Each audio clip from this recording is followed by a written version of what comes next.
I found her working the night shift at a hospital cafeteria, 3 months after everyone told me she'd run off with another man. And the moment she saw me, she dropped a tray of coffee cups and ran. I am not a man who chases anyone. At 68 years old, with a bad hip and a business that once ran 40 tow trucks and 2 salvage yards across 3 counties in Pennsylvania, I had long since stopped running after things. But I ran after her that night, through the swinging doors of the cafeteria kitchen, past a line cook who shouted something I didn't hear, until I found her pressed into the corner by the walk-in freezer, one hand braced against her lower back, the other wrapped protectively around a belly that told me everything her silence hadn't. She was pregnant. Visibly, unmistakably pregnant. And she was supposed to be gone. Vanished. A woman who had, according to my son, packed a bag one night and left without so much as a note. Her name was Renee. She had been my daughter-in-law for 4 years, married to my son Wesley, and I had not laid eyes on her since the February night.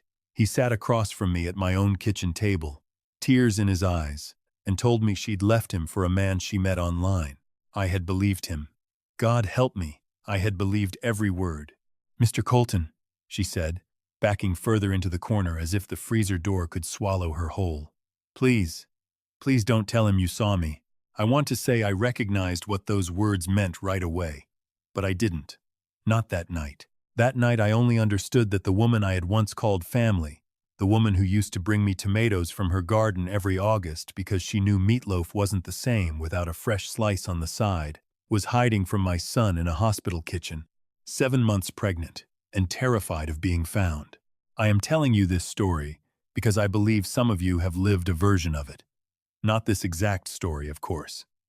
The names are changed, some details are folded together for the sake of telling it properly, but the shape of it, the particular ache of discovering that the people closest to you were never who you thought they were, that part is real enough that I think you'll feel it in your chest the way I still do. If you're driving right now, or folding laundry, or sitting somewhere quiet with a cup of coffee, I'm glad you're here. Tell me where you're listening from tonight. I read every single one. My name is Frank Colton. I was born in a town called Millhaven, about 40 minutes outside Pittsburgh, and I never left it. Not really. My father ran a garage on Route 9 fixing farm equipment and the occasional Buick, and I took that garage and turned it into Colton Recovery and Towing, which by the time I was 60 had 4 locations, a fleet of trucks, and contracts with 2 counties for accident response and impound. It wasn't the kind of money people write articles about, but it was enough. Enough that when my wife Diane died of a stroke 6 years ago, the lawyer handling her estate whistled low when he saw the number attached to my name. I don't say that to brag. I say it because money is at the center of what happened to me, the same way it's at the center of most family wreckage, if you dig deep enough. My son Wesley was 36 years old, and for the last 11 years he had worked beside me, learning the business from the tow yard up, same as I had learned it from my own father. He was sharp, sharper than me in some ways, especially with the software side of dispatch and billing that I never had the patience for. I trusted him with the company checkbook before I trusted him with much else, which, in hindsight, tells you something about the kind of father I was, and not something flattering. That Tuesday night, I was at Millhaven General because my hip had been giving me trouble for months, and my doctor had finally scheduled me for an outpatient scan to see how bad the joint had degraded. I'd been sitting in the cafeteria afterward, killing time before Wesley came to pick me up since I wasn't supposed to drive after the sedation, working my way through a cup of bad coffee and a sleeve of crackers. When I saw her, she had cut her hair short, which threw me for half a second, but it was her face. It was Renee's face, thinner than I remembered, tired in a way that went past exhaustion and into something closer to survival. And it was her hands, still moving with that same careful precision I remembered from the 4 Thanksgivings she'd hosted at their house before things fell apart. She was wearing a hospital cafeteria uniform, navy polo, name tag that said Renee in blocky white letters, and she was carrying a tray of coffee when her eyes found mine across the room. The tray hit the floor. Cups shattered, and she ran. I followed her, and that is how I ended up standing in a hospital kitchen at 9 at night, watching a woman I had once loved like a daughter shake so hard she could barely speak, begging me not to tell my own son that she was alive and within driving distance of him. Renee. I kept my voice low, the way you'd talk to a spooked animal. Hands open and away from my body so she could see I wasn't reaching for anything. Wasn't a threat. I'm not going to hurt you. I'm not going to drag you anywhere. Just breathe. Please, just breathe for me. It took a full minute before her breathing evened out enough for words to come. When they did, they weren't the words I expected. "How is he?" she said. Not, "How are you?" Not any of the pleasantries a person might offer after 3 months of silence. Just that. How is he? And there was something underneath the question, something careful and searching, that I didn't understand yet but would come to recognize as the most important 4 words anyone said to me that whole year. "He's fine," I said. "Worried sick about you, if you want to know the truth. Told everybody you left him for." "I know what he told you," she said, and her voice cracked down the middle. "I know exactly what he told you, Mr. Colton, because I know what he's capable of, and lying to your face was the easiest thing he did that whole month."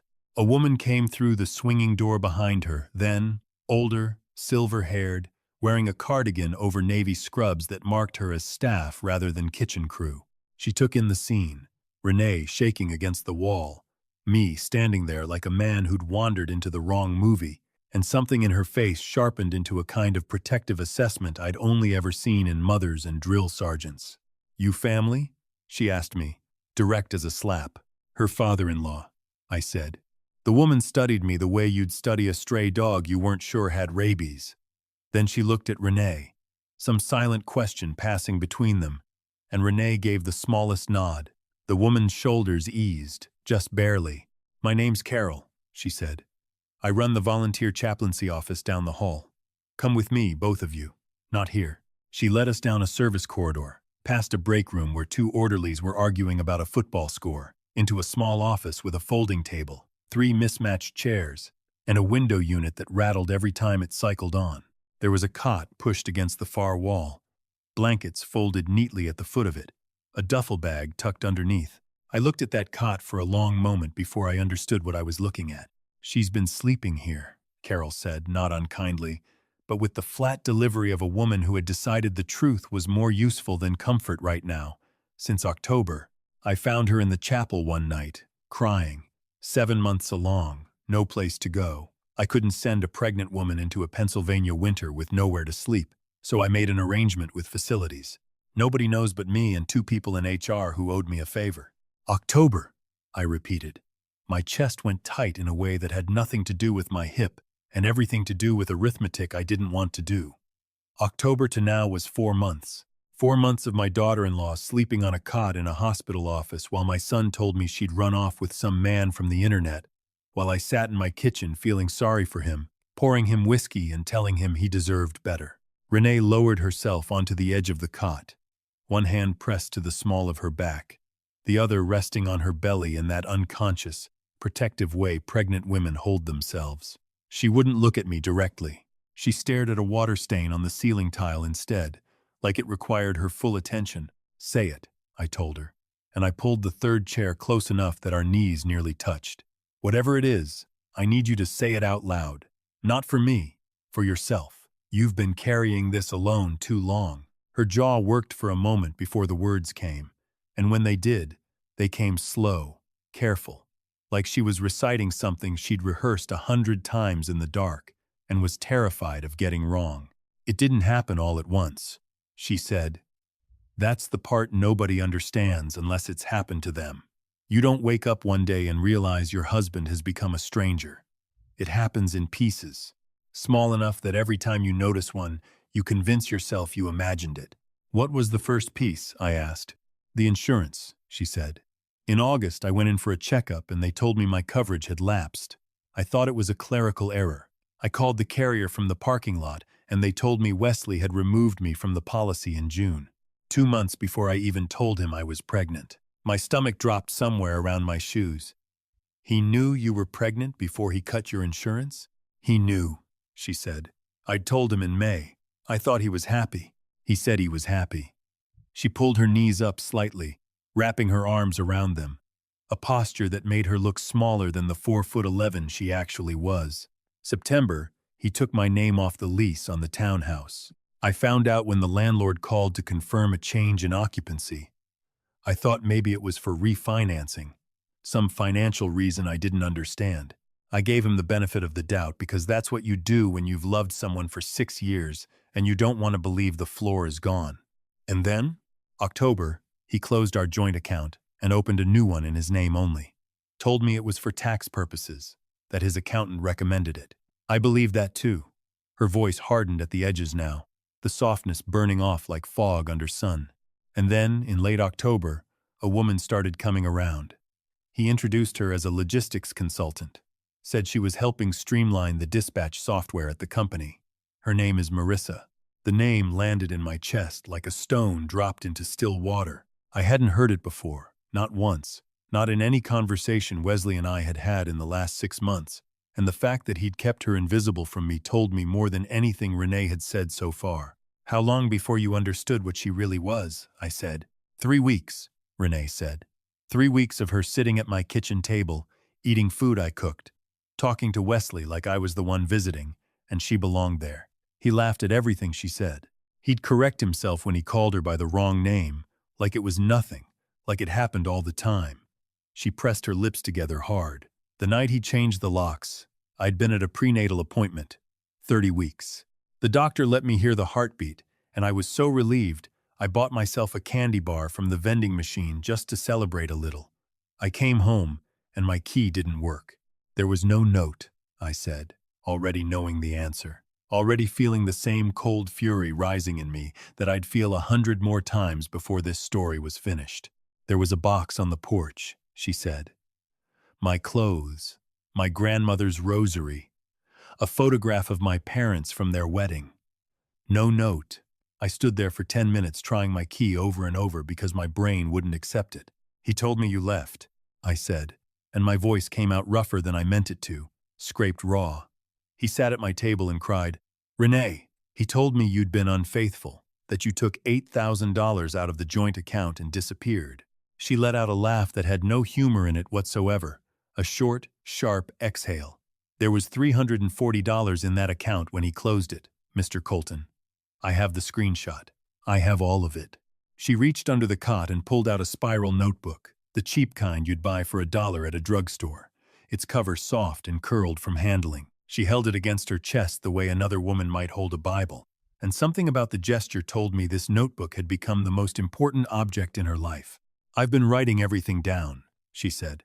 Every date, every dollar amount, every name, because I knew someday somebody would need to read it, and I needed to be ready when that day came.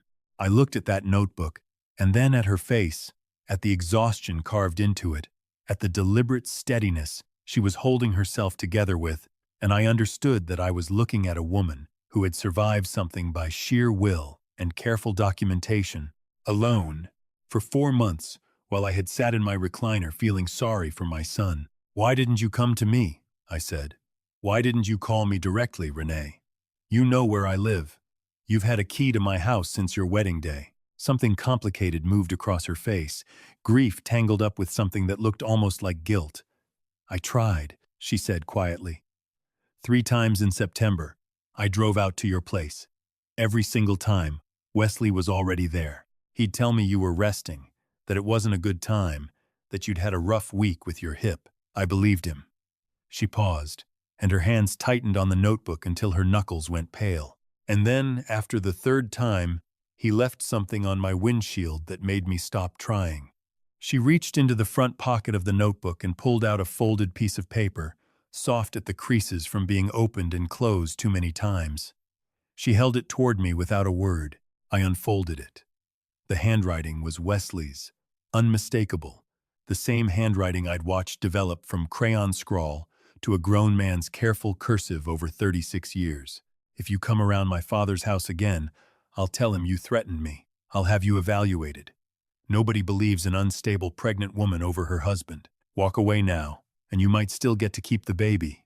My hands were shaking by the time I finished reading it, and it wasn't the sedation from the scan earlier that afternoon. It was something colder, something that felt like standing outside in January without a coat, a rage so total it had gone quiet and still. There's one more thing, Renee said, and something in her tone made me look up sharp. I told the kitchen manager tonight, I needed to talk to somebody about your health, Before I saw you, I mean. I've been trying to figure out how to reach you for weeks. My health, I repeated. What about my health? She held my gaze, and her voice, when it came, was steady in a way that told me she'd rehearsed this too, in the dark, on that cot, more times than I wanted to think about. Your blood pressure medicine, she said. The pills your doctor put you on in the spring. Wesley's been bringing you your morning coffee for the last 2 months, hasn't he? Every day, from that place on Grant Avenue? The room seemed to shrink around me. How do you know that? Because I saw Marissa hand him a bag outside a pharmacy in Bellevue, in November, she said. I was parked across the street. I didn't understand what I was looking at until I got home and researched it. Your medication, in higher doses than prescribed, causes dizziness, confusion, tremors, fatigue that sleep doesn't fix. In a man your age, it looks exactly like decline, exactly like a body starting to give out on its own. I thought about the last 2 months. The mornings I'd woken up dizzy enough to grip the bathroom sink and wait for the room to settle. The afternoon I'd nearly driven my truck into the ditch on Route 9 because my vision blurred without warning. My doctor had adjusted my dosage twice, chalked it up to age, to stress, to the normal indignities of getting old. And every single one of those mornings, Wesley had been standing in my kitchen, setting a paper cup down in front of me with a smile, saying, "Drink up, Dad. You need it." "How long have you known?" I said, and I heard my own voice crack on the last word. "Since the first week of December," she said. 9 weeks. I stood up out of that chair so fast it scraped hard against the linoleum. 9 weeks, Renee. You've known for 9 weeks that somebody was poisoning me, and you said nothing? And in those 9 weeks I built a case that would actually hold up, she said, her voice rising for the first time. Not in anger, but in something closer to desperation. If I'd called the police in December with nothing but what I saw across a parking lot, what happens, Mr. Colton? Wesley says I'm lying. Marissa backs him up. And you'd have believed your son. You'd have believed him because that's what fathers do. I opened my mouth to argue and found I had nothing to say, because she was right, and we both knew it. I sat back down heavily, my hips screaming in protest, and put my head in my hands. Lord Almighty, I said into my palms. I drank it every single morning. I thanked him for it. I know, she said, and her voice had gone gentle now, the anger drained out of it. I'm sorry it took me this long to find a way to warn you. Every road I tried to reach you, he'd already closed off.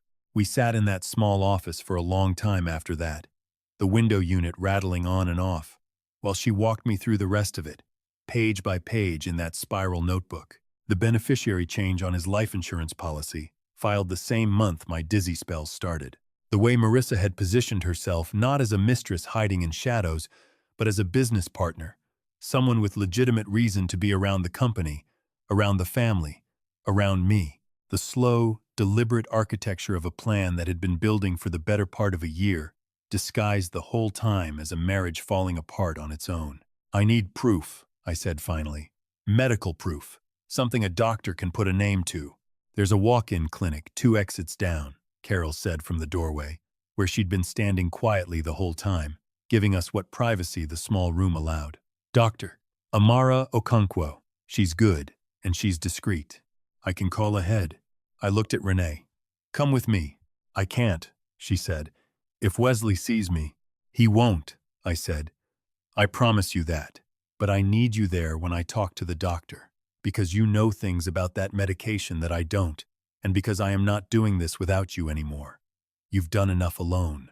She hesitated a long moment, one hand moving unconsciously to her belly again, before she nodded. Dr. Okonkwo saw us within the hour, ran a rapid panel, and confirmed within 30 minutes what Renee already knew.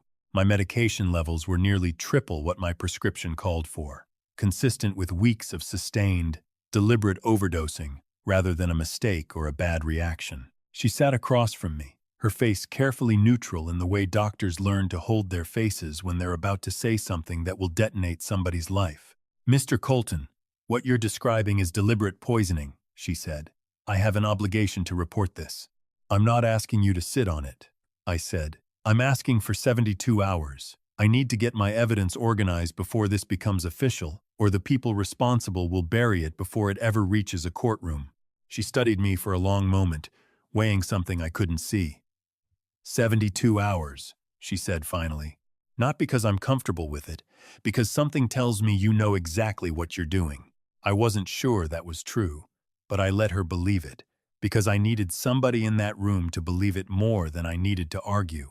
That night, I drove home the long way, past the garage my father built, past the church where Diane and I got married 39 years ago, past the elementary school where Wesley won a science fair ribbon at age 9, and I'd stood in the back of the gymnasium, so full of pride, I thought my chest would crack open.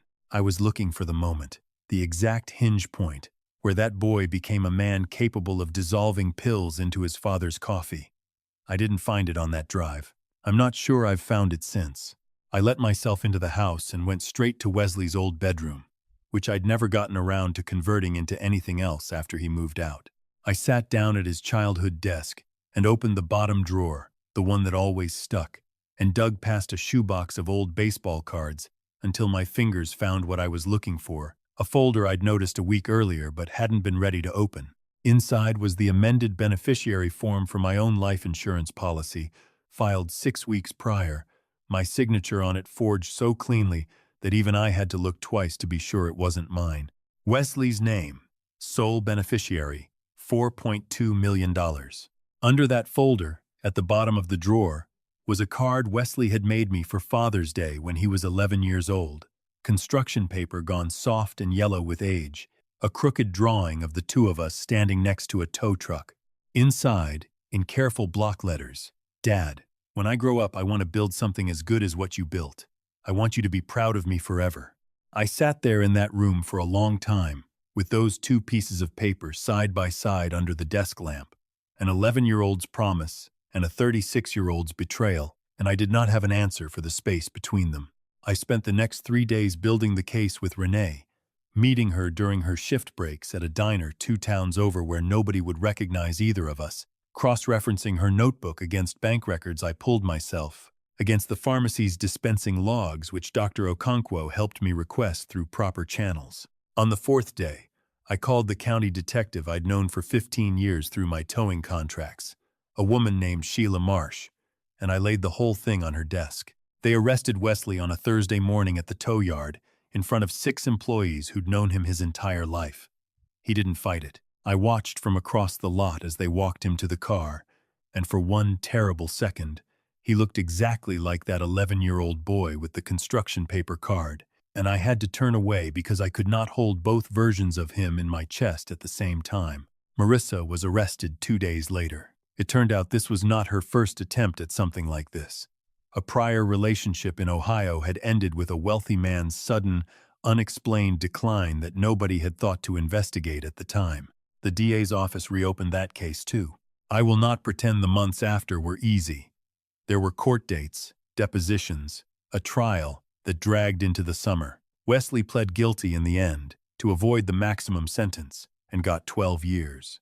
I have not spoken to him since the sentencing, though I have written him 3 letters he has not answered. Renee's daughter was born in March, a girl she named Diane, after my late wife, without my asking, which is the kind of thing that will break a grown man down in the middle of a hospital waiting room, and did. I bought her and the baby a house 2 streets over from mine, small, with a good yard and a maple tree already established, because I had watched that woman survive a Pennsylvania winter on a cot in a hospital office, and I was not about to let her spend one more night wondering if she had somewhere safe to land. I told her it wasn't charity.